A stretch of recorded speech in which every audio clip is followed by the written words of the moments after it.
Okay? Sige, sige. Kayo muna. Potog muna. Kaya yung radyo. Okay na ba kayo? Guys, Okay. rolling.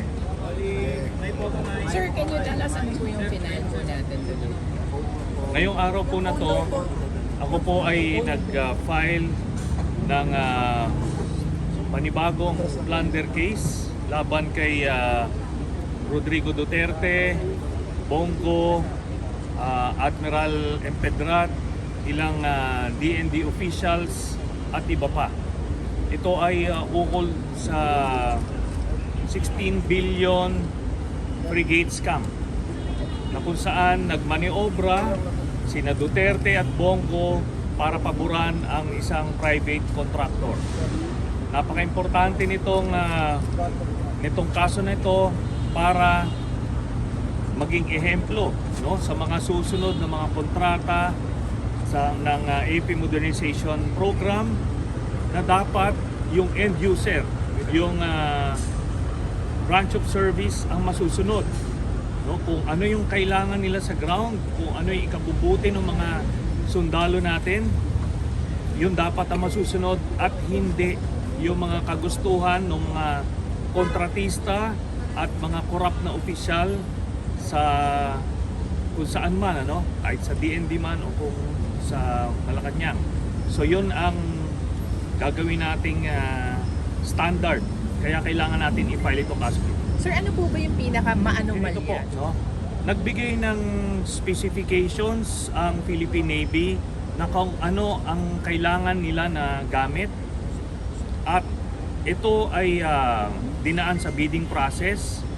Pero nung nanalo na sa bidding, biglang iniiba nung kontratista yung mga nakalagay dun sa napag-usapan.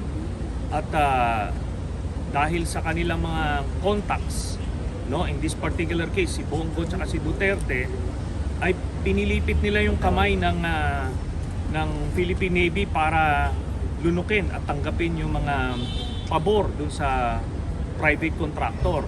At nung hindi po nang pumalag yung Philippine Navy, in this case yung dating flag officer in command Admiral Mercado, ang ginawa ni Duterte, pinatanggal siya sa pwesto at naglagay siya ng isang bata niya na opisyal na willing tanggapin yung anomalous na contract na yun.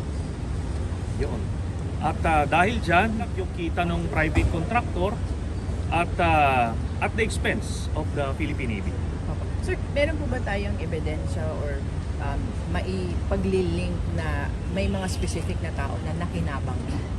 Yes, meron tayong complete yung documentary evidence natin, testimonial evidence. At ito nga, mismo si Duterte ang nagsabi na nang himasok siya dun sa kontrata na yan, sa SONA niya sinabi ito. Na inutusan niya si Bongo na manghimasok at yun na nga, ando doon na yun, may paper trail dito at maraming testimonial evidence dito. Ngayon, hindi lahat na isama doon sa kaso, no, may mga John Does, Jane Does doon. Kasi pati yung mga tumanggap, no, yung mga acceptance committee ay eventually masasama sa kaso. Sir, si Lord Christopher. Yes. Yes. Eventually, nalaman din natin ng pandemic ang sa COVID sa family. What does it say? Itong yung kumbaga si Christopher Lau, yung involvement niya sa mga different Itong si Christopher Lau, hindi ko lang na-mention kanina pero kasama siya. No? Yan si Christopher Lau, bagman niya ni Bongo. No? At siya ang unang humarap dun sa mga Navy officers at tinutulak. Yun nga yung proposal nung private contractor para baguhin yung mga equipment na ibibigay doon sa Navy. Tapos ito nga, si Lau eventually nilipat nila doon sa DBM.